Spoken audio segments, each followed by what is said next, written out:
Hey, everybody, I'm Zach. And I'm Jesse, and you're watching the Patreon bonus stories. Have you noticed anything different this week about... No, you don't. But behind the scenes, we've got some stuff that's helping us out a lot. We talked about our new mixer, so hopefully it sounds a little better. We actually tweaked it a little bit better, so hopefully this week it sounds even better. Yeah. I've got a screen over here, so Jesse and I can read things when we need to read it. And it's all because of you guys, so thanks so much. Now, some people don't like the amount of compression that we have on our voices. Some people think that we should We took off about half of it last week, so... Yeah, but they think that we should have it be... more raw. Less less bassy. Yeah, we do have Big Bottom on there. That's you know what we could do for them.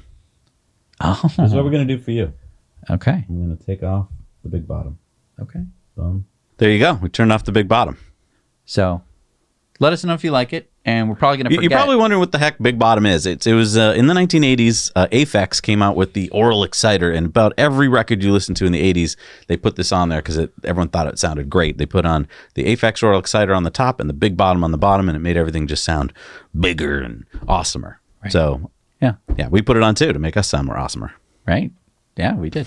I'll go back to the home so we can see. All right. Okay. So let's go to this first story. So this is the Morris J. It was first unveiled in 1948 as an ice car. Why are we talking about it? Well, because Morris Commercial has just unveiled last year. They're bringing back the Morris JE, which is an all-electric cargo van to market. Now, to be honest, we didn't cover it a year ago when it first came out because there was no price attached to the project. So we weren't sure if it was just going to be like one of those one-off things where, no one was going to buy it. So, come on. Look at this. It's this 1948 It looks design. so good.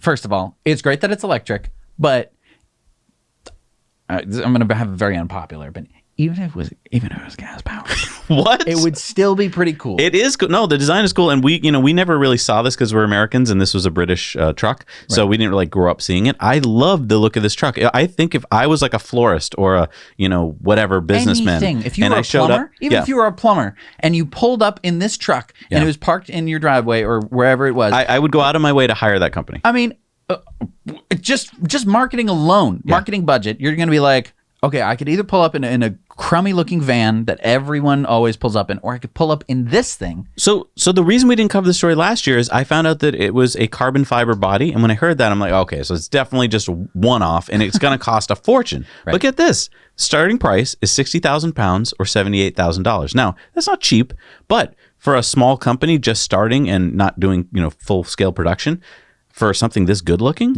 I think that's pretty amazing. And this is before incentives. So in the UK, as we've heard recently, they're increasing the incentives for EVs. So you got to imagine they'll probably be able to get this a lot cheaper. I'm just super excited. If you are from the UK and you start spotting this popping up as, a florist truck or something, please take some video for us and send it in because I'm just super excited about this company. And if someone wants to go and interview them for us, that would be great because we, with COVID, we really can't get over there right now. And maybe one of you are someone who needs a new truck. Or maybe one of you works for Morris. I mean, for all we know. But I'm just saying, like, if you were thinking of like, okay, I got to change out the utility truck to something else, because it's getting old or whatever. I don't know. This is a cool option. It's electric. Yeah. It's cute as, oh my gosh. I'm just saying, plumber comes and they're in this truck. I mean, I'm going to take a baseball bat to one of my other sinks. To keep them working? I don't know. It just, how adorable is this? This has the highest cargo space to footprint ratio of any truck ever released in Great Britain. So it's the volume? Volume to square footage. Like, I think because it goes up so high and it has that curved top. What about a double-decker bus? Of a cargo van. Okay. But if you made a double-decker cargo van... Sure. Now we're talking. I want one of those. Yeah. And make it electric. I just love this. I also want to know from our British viewers, please comment below if you know this. So Morris Garage makes the MG. Is this Morris the same Morris? Like, did they split off or is this like the same MG? Because it's not an MG. Right. It is cute, though. It's really like cute. Like an MG. Yeah. I don't know. I'm all about making electric vehicles that look cute. I think design is so overlooked because as soon as I saw this, I was like, I want one. I don't need one. I just wanted it. And that's because of design. And what has influenced design over the past 30 years? Emissions. Oh, right. The reason that we have such bubbly cars you're is right. because they had to meet emission standards because we were going like, you know what's bad? Smog. So we can't drive around these big, giant, cars anymore because in order to have an engine that can propel such a giant motor vehicle with fins and like big flat fronts and stuff, it's like, whoa, but guys, we gotta make bubble cars. But this is bubble-ish in a way, but in a beautiful way. It is. But I'm just saying, like, we can go back to other designs because you don't have to. I mean, engines have gotten better, but we've also had to like add safety features and all sorts of stuff. If you don't have to worry about the emissions of a vehicle, then you can make it look however you want, and it might be less efficient from a electric perspective. Like it might not have quite the range, but for a truck like this, you don't really care about the range. And for a lot of vehicles where it's like, it just needs to get me around, 150 miles or whatever could be a good range. Not that this is anywhere close, but I'm just saying.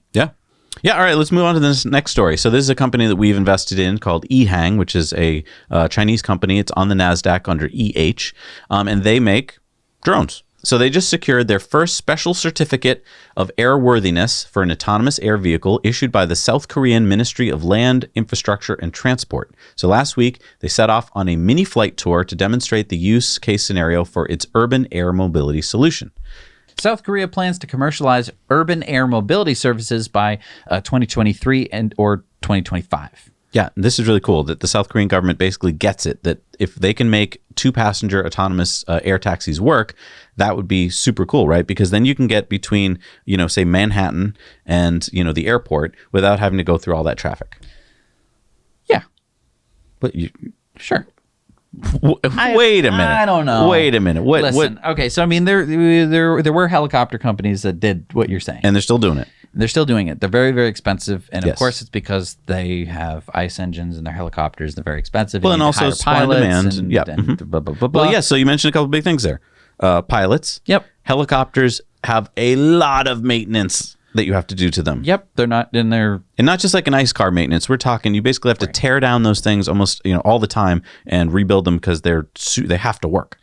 Right. Especially This because thing- your main rotor is the most important Yes. thing. So on a this helicopter. thing doesn't have one rotor. It has 16 independent rotors mounted in pairs of 8 arms, and it can reach a top speed of 130 kilometers an hour, 80 miles an hour. It can cruise at about 100 kilometers an hour and has a per charge flight time of 21 minutes. So plenty of time to get you from, say, Manhattan to the airport. Right. And it's redundant. So if one or two of those motors, I believe, fails, it will still stay in the air Exactly. and still be able to function completely. Now, I know And this is autonomous, so there's no pilot. You're not paying a pilot. Right. You just hop in, it takes you where you're going. So, I mean, there are all But of what's those your- benefits. I don't think people are going to want to do this. I know they're not. And I don't think but, that a lot of cities are going to want to do this yes, either. but just like no one wanted to get into a helicopter when they first came out. Yeah, and a lot of people still don't want to get into a helicopter. Yes, but I'm just saying, I yes, totally but I would see- argue. Okay, one reason why I don't love the idea of helicopters, and I've ridden in a helicopter with you. It was a the 1950s sketchy- oh my God. Bell helicopter.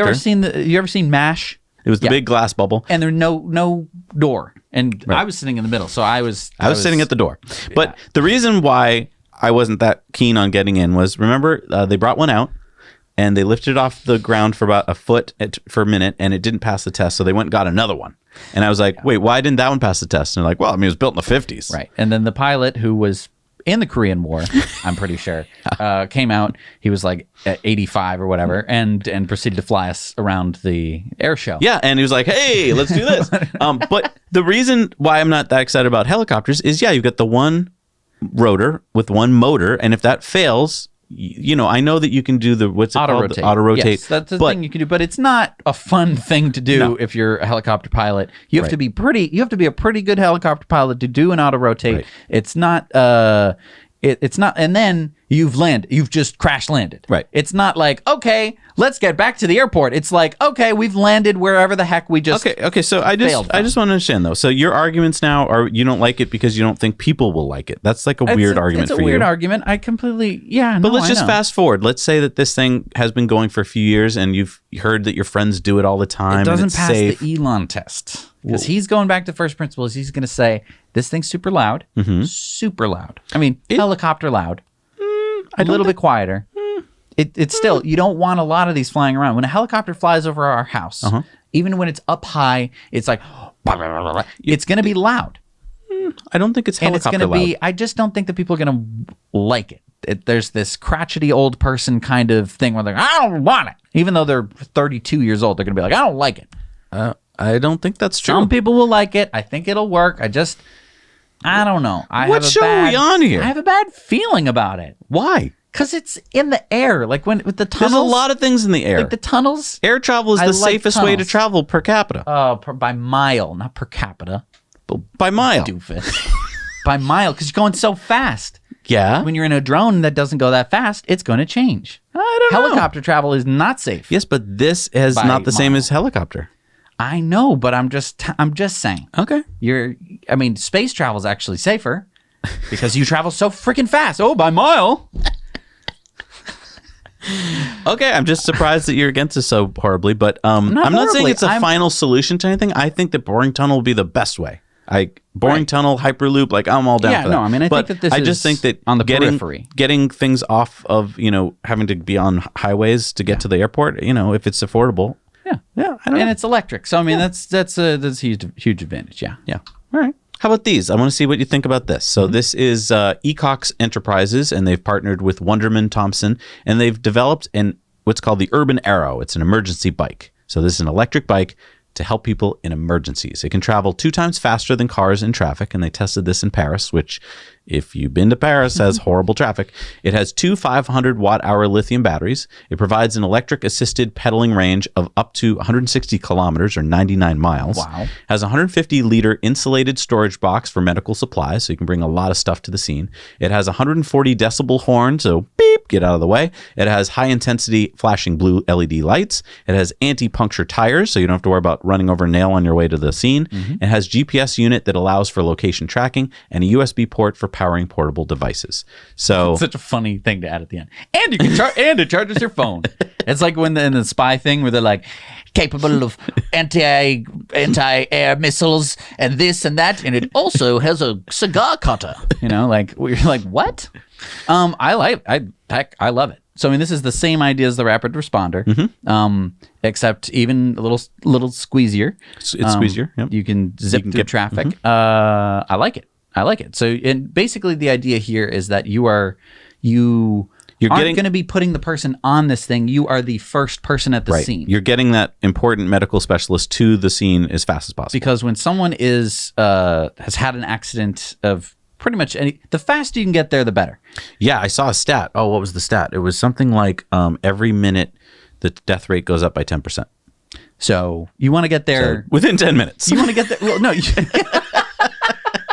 That's not That's how not how it works. That's No. not how math works. No, but no. the sooner you get there, the better. Yeah. Whether it's an AED or just first aid supplies to stop bleeding or anything, you want to get there as fast as possible, because then you can also radio back in and like, we're going to need the helicopter, or Exactly. we're going to need the special thing. The E-Hang to come pick up the guy and bring it. Huh? There's a use for it. Are you on board? I don't know. I what think I had. got you. I Checkmate. think it's because one Checkmate. of my drones fell out of the air for That's no why. reason. Okay, that's why. Fell right out of the freaking sky. It's because I think I think someone took it down. No, they didn't. It was 2016. They didn't even know what to do with drones. Really? So you think it just lost It contact and just fell out of lost. the It sky? just, I don't know, something stupid. So that one thing has just set you off to drones forever. Yeah, I Wow. mean, Batman probably doesn't like the opera. That's the kind of thing that happens. Okay, to so people. you're on board with the emergency e-bike. yeah, that's All right, dope. now I want to know if you're on board with this. Okay. So Venetia Umashankar, she's a 14-year-old girl in India. She has won the Children's Climate Prize. This is a Swedish prize, and she's won $11,600 for her invention of a wheeled cart that is equipped with solar panels and batteries sufficient to power a steam iron. So India has this problem, right? According to Indian government's Department of Science and Technology, 10 million ironing carts around the country use more than 11 pounds or 5 kilograms of charcoal each day to press clothes for millions of Indians. So they take these big, heavy irons, open up the top, you put in charcoal, you burn it, and you just sit there all day with this hot iron, breathing in horrible fumes. And that's how ironing is done. But she's come up with this new way to do it, which is electric. Wow. And solar powered. And solar powered. Yeah. Venetia said, I calculated the enormous quantity of charcoal being used, the pollution from it that worsens climate change, damages Mother Earth and human health. I wanted to create a renewable resource to replace charcoal. So for 6 months after school, she worked on her invention. And last year, the National Innovation Foundation tested it and applied for a patent in her name. 5 hours to charge it, provides 6 hours of ironing, and the whole cart can be plugged in if you don't, if you run out of solar power, you can just plug it into the wall. She hopes the cart will, quote, improve incomes and health for ironing vendors and offer them a dignified life. She's 14 years old. Wow. She solved the problem. And this is the thing, like solar power is it's so everywhere. Yep. Like we're learning about wind power and it's really cool of like, wow, there's wind, but the wind isn't here. No. It's up there. It's way up there. You got to go I mean, that's why wind turbines are so tall. Yep. So just having solar, you could just put it freaking anywhere, and it's so much power. Like you might think of like a panel this big, and it's like, okay, well, this is like 400 watts, and that's not that much power in the grand scheme of things. But you multiply that by just a little bit, and you're talking a lot of juice. Yeah.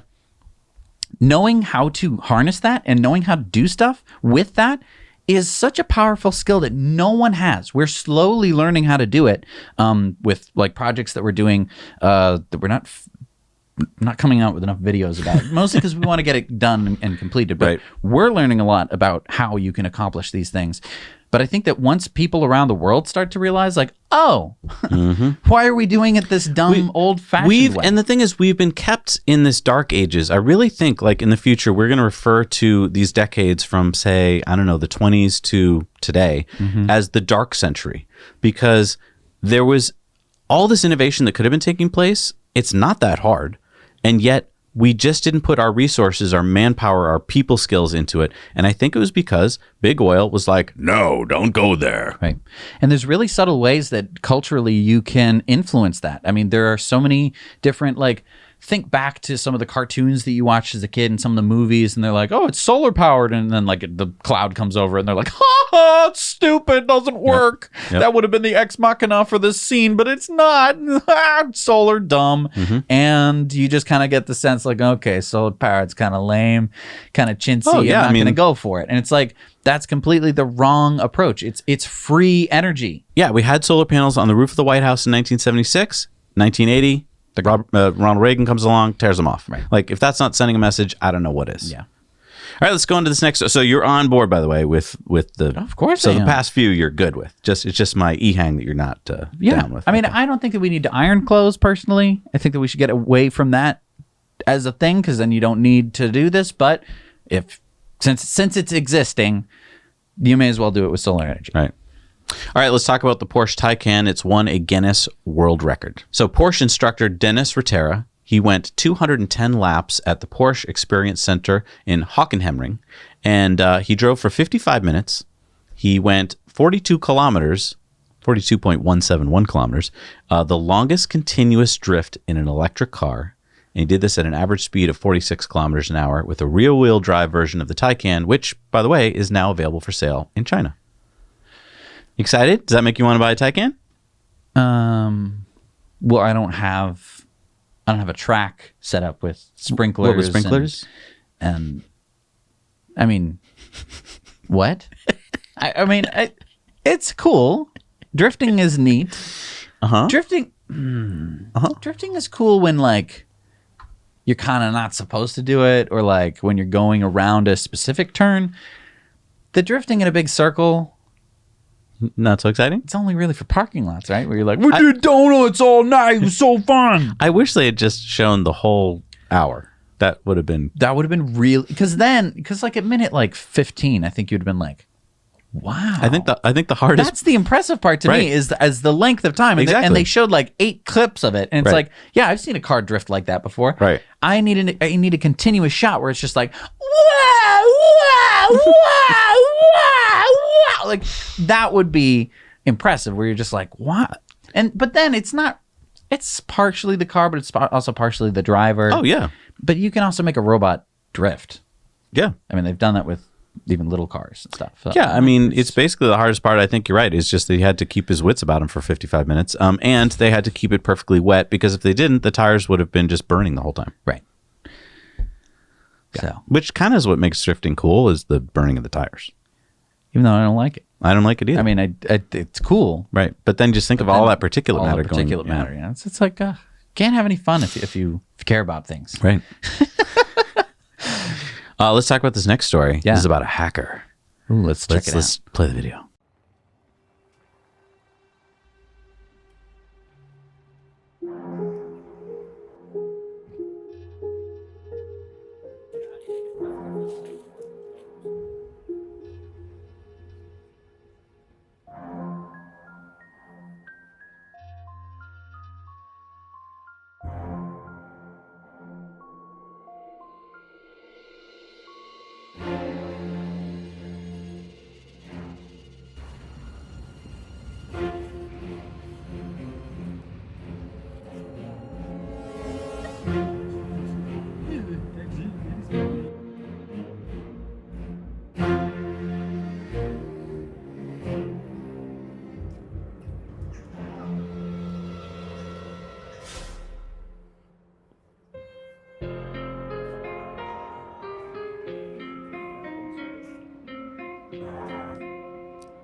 Yeah, so that was Leonard Wouters. He's a security researcher at Belgian University KU Leuven, and he claims to have put together a new series of hacks that can get around the new improved cryptography in the key fob. So why would you do this, would you ask? Like, why would you make this whole video and stuff? Well, if you make a hack that Tesla can use that actually works, they'll usually pay about $15,000 per hack to white hat hackers because they actually want you to hack their stuff. So this isn't like a warning for Tesla Model X owners of like, we're coming to get you. No, because let me just, if you when like, you sit on a bench in a park, if you see a guy with a big, huge circuit board could walk up behind you and steal your car. Yeah, it's just to show that this is one way that you can hack the car. Right. Although, you know, he could have put that in a grocery bag and you wouldn't even notice it. True, So but then he had to keep. Right. I honestly thought that it was a lot easier to hack. I didn't know That didn't look easy to you? No, it didn't. Not at all. Look, I play. I don't know if anyone's ever played the game Watch Dogs. They just came out with the third iteration, which I think was actually pretty good, because they have full self-driving cars in it. We talked about it actually. And what you could do when you're hacking in Watch Dogs is your person has their phone, which is made out of glass, of course, and they go like boop, and then the car just goes like and drives into a wall. Well, that must be coming. Oh, it drives into a wall. Yeah, you could just like in any car, you just like look at it and you're like boop, and it's just like boom. And are these ice cars or these EVs? Most of them are EVs in Legions. In the original one, it was like took place in like 2017 in Chicago. So most of them were regular cars, but you could still control them. And I just want to talk about this hack thing that Tesla has set up with the hack community. That is no easy feat. First of all, hackers don't like corporations. Okay. They just don't like them. So the fact that Tesla has now a relationship with white hat hackers is amazing. Right. Secondly, the fact that they're willing to pay them is amazing because most corporations are like, we're not going to pay you to hack into our stuff. That's not 100% true, but it's usually like data security companies that we're talking about. It's not usually car companies. And yeah, like cars have generally been pretty easy to break into. Right. And this means this is just another area where Tesla is way out in front, because you might be thinking, well, that's just electric cars or just Teslas or what I have to worry about. No, every car today has electronics. And so every car today could be hacked. So don't be thinking like, oh, well, I drive a Chevy, so I'm fine. But I mean, and I think the really tough part is that a lot of people will see this video, go, oh, people can hack Teslas. Right. Why did they make the video? Because they will get paid to show that they can hack a Tesla. Right. Whereas they didn't. They wouldn't get paid if they hacked a Chevy Silverado. Right. So even though they could totally do that in their sleep. Right. No, I mean, I was just watching the video where he has this big circuit board and he's walking around, and then he has to get into the car and plug in a thing. I'm like, you'd have to get the exact proper connector. You'd have to make sure it's a CAN bus connector. Everyone knows what that is. Like, I don't think that one was that's standard. Yeah, it's CAN bus. I don't know. I'm just saying, like, it's so much work. I'm already like, I don't want to do it. I don't want to steal the car. Because in the movies, to steal the car, they like have a piece of metal and they go chink, and then they pop in it, and then the guy just with no tools is just like, and then they drive off. But I think what he's showing here is that you could hack the car, and then if it had full self-driving, you could probably then say, like, go drive it without a driver to the airport or whatever, to the cargo ship that's going to take it away. I think he just stole the car at the end of the video. No, because they don't have full self-driving yet. I don't know if it could do that. Like, I don't know. Maybe it could. I mean, I don't know in the future. Anyway, I'm just saying, this is one level of when you see the video and you don't understand the whole story. It seems like one story, which is like hackers are stealing Teslas, like you said. It's very easy for FUD to just be like, look, right? See? Teslas are easy to hack. And that's why we're informing you, so that you can make sure that you undo that when you hear it around the water cooler, if you ever go back to a water cooler. Yeah. And I wanted to point out that we still have the code word dragon. We haven't changed it. We haven't changed it, and we forgot to talk about it. So if you're watching and you're like, what is code words? Because I'm new to this. Welcome aboard, first of all. Thank you for being our new patrons. And we have a code word dragon, so that if you need to reach us, either through email, so Zach@nowyouknowchannel.com, or Facebook, or Patreon. If you use, Patreon, we already know. Patreon, you don't have to do it. But then we know, if you use dragon in the subject line, we know that you're a patron. And the thing is, I would love to get back to everybody who reaches out to us, and I try to, but I honestly can't. I can't keep up. Can you keep up? I can't really. I can try. It doesn't mean we don't like to hear from you. It just means that, like, we just can't anymore. So use the code word dragon, and that way we can hopefully only get back in direct to you. messages. Don't use it in comments, because then people can see the secret code word, right? And then you're not being a very good spy. It's secret code word. I mean, we've been pretty good, because it hasn't leaked, at least that we know of. That we know of. We don't pay white hat hackers, so we don't know if people. We should get some white hat hackers. All we have to do is just change the code word, and then we're good for like another week and a half. We could. It's just that we have to update everybody. So that's why we kept it dragon. We're kind of lazy, which is probably a bad idea, because we'll probably get hacked. So. But again, the hack isn't going to be like, I know. No, or Patreon. It's just going to be like someone's going to ask us a question, and I'm going to answer them, and they would be like, I'm not a patron. Not the end of the world. Thank you so much for being our patrons, though. Yeah. I really appreciate it. And it allows Jesse and I to put the show out every week, which, I mean, let's face it.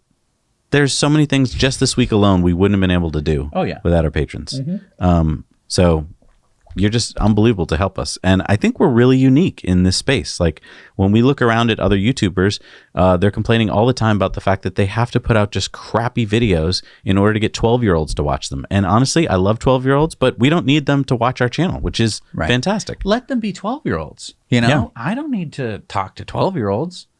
I can just talk to real adult people. And the coolest thing, I mean, we can see our metrics, right? And the coolest thing is, like, our metrics do not line up with YouTube at all. Right. I'm talking to a much older audience than pretty much all of YouTube. Right. By the way, shout out to everyone watching who's like not 12 years old, because you're pretty cool to be on YouTube, on Patreon. Yeah. Like, you're hip. You are really hip. And I mean, it's not by accident that the really hip people drive Teslas and are watching us on Patreon. Exactly. I really... It's time for us non-hip people who've traditionally been non-hip to take over the hip world. Well, they are hip. We're becoming the new hipsters. No. You don't want to become a hipster. It's not. That's not it at all. Oh, okay. Sorry, I missed the point. It's just, it's really cool to actually, because old people have a bad rap. You know, I hear you. At any level, Right. you know, oh, grown-ups don't understand us kids. And then it's like, boomers are bad. Boom, boom, you know. It's really great to talk to, you know, boomers who aren't the typical idea of what a boomer would be. Right. And it gives me so much hope. There's so many millennials out there, and I'm a millennial, unfortunately, who are just like, boomers trying to kill us. All boomers are bad. And it's nice to not have such a simplistic view of the world, because instead of, you know, and I'm very lucky to have wonderful grandparents, but I wouldn't have otherwise been able to talk to so many older people. I guess it's a real privilege, and I really appreciate it. And thank you for being so awesome, because I guess otherwise I would be depressed about the future of the world. Let's change it together. Thanks so much for watching. Now you know.